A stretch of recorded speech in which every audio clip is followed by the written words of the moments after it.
Shut up and sit down.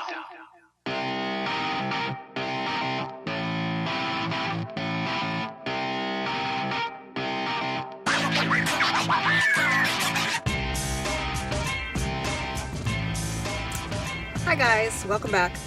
I'm Gabrielle Prendergast and this is Not a Writing Blog.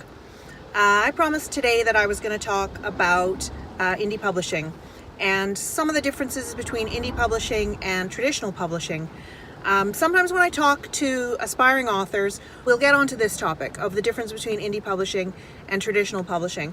And a lot of times people talk about indie publishing as if it's preferable in some way. It has advantages and disadvantages, and so does traditional publishing. So I thought I would go through a few of those.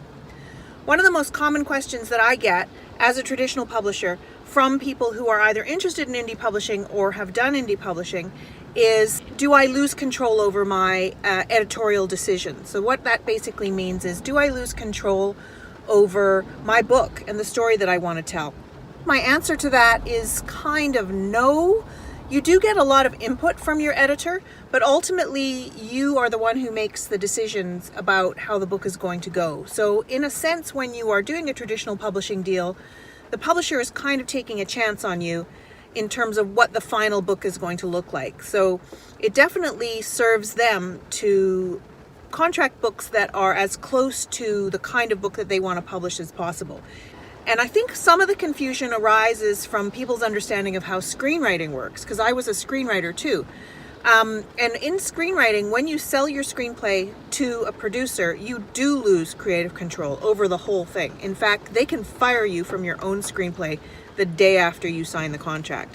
When I started writing books, I was actually quite surprised when I started dealing with publishers about how much creative control I maintained.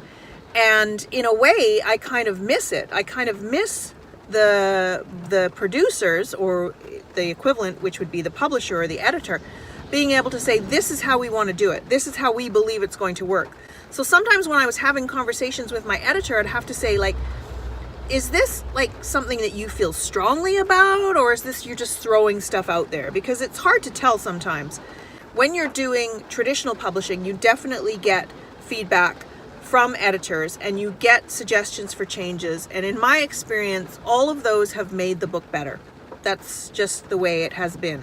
I have never had a conflict with an editor where I felt like I was losing the direction of the book that I wanted to go in. I have had them suggest things where I've had to say, that's not really what my plan is for this book.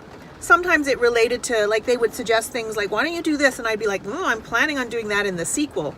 That's the main concern that I have heard from people who are trying to decide between traditional publishing and indie publishing. And in my opinion, that is the least of your concerns.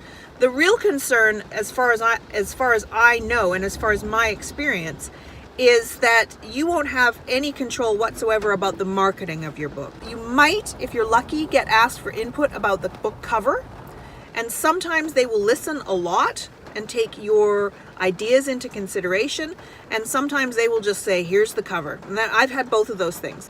On the bad side, you can get a terrible cover. And I've had colleagues who've had terrible covers that they hated. And I've had some colleagues their covers were so terrible that they really had to say something. They really had to be like, this cover is just not going to work. So that can sometimes happen. You won't have a lot of control. They might ask you what you think of it. I have been able to get some small changes made to covers after they have been sent to me. But in general, at a certain point, they'll just be like, this is the cover, and I just have to live with it. So that's one aspect of control that you don't have. But more importantly, you don't have control over how the money designated for marketing your book is going to be spent, or indeed how much money is spent. So your publisher might just decide to spend zero, and then your book just gets dropped on the market and it gets no marketing or publicity support. And if you are an indie publisher, all of that is in your control. So you can send free copies out to reviewers, you can send free copies out to newspapers, you can call newspapers, you can contact bloggers, you can contact your local bookstore and do things with them. You can do all of that stuff. When you are working with a traditional publisher, you're kind of expecting them to do those things You can do your own things too, but then you get into this kind of push-pull where maybe you contact a group of bloggers and you say, can we do this whatever? And they're like, yeah, that sounds great. Can you book your book on sale? Can you have a, special price for your book while we're doing this blog tour or whatever it is? And you won't be able to change the price of your book because you're not the publisher. So that's an aspect of control that you don't have. If the book is not selling that well, you can't change the price. You can't do a sale. None of that's in your control. You can ask your publisher, and sometimes they will, and sometimes they'll just ignore you because they have other plans for it or not. When you're an indie publisher, all that's under your control.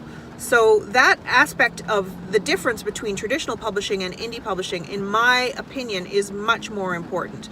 That you have control over after the book has been published. Either way, you have to write the book, right? Either way, if you're doing indie publishing or traditional publishing, you have to write the book. But if you're traditional publishing, the only amount of effort that you put in terms of getting the book out there is doing the querying and trying to get the book in front of an agent, and then your agent tries to get it in front of an editor. And if at the end of that, the book is like, this book isn't going to work in the market, then that's all you've committed to it, is writing the book and then doing some querying.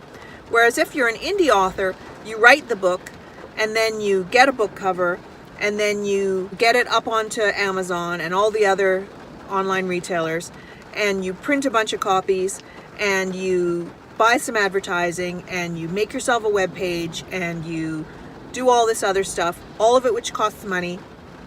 And then at the end of the day, if the book is not going to work on the market, all that money is gone. Indie publishing is fine. I've said this before and I'll keep saying it. It's fine and great, but don't see it as a solution to what you think of as problems in the traditional publishing business. It's not really like that. It is more along the lines of just a choice, whatever fits you best. So that's what you're really looking for. You're looking for a good fit. And if you are not that good in terms of working with editorial input, that would be a big decision.